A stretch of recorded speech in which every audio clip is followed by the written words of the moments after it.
Kung isang araw, matanda ka na, magre-retire ka na, yung mga bagay na gusto mong gawin, di mo na magawa kasi limited na ang iyong health.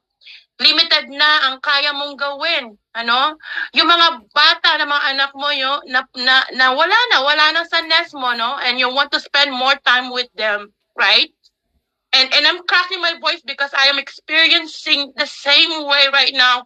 But thank goodness I have lived good. I have extra income, monthly. In fact, today I just saw my back office. Salamat po sa ating team members, month after month we are receiving commission whether we show up or not kasi naka-establish po tayo ng team, and we're not stopping because there's a lot of people out there that needed the greatness of Live Good, and I was just looking at my back office this morning. Aga po na tayo nabayaran ng Live Good, kasi weekly nababayaran tayo, monthly nababayaran tayo. Sabi ko, wow, this is enough, sabi ko, to cover my entire rent.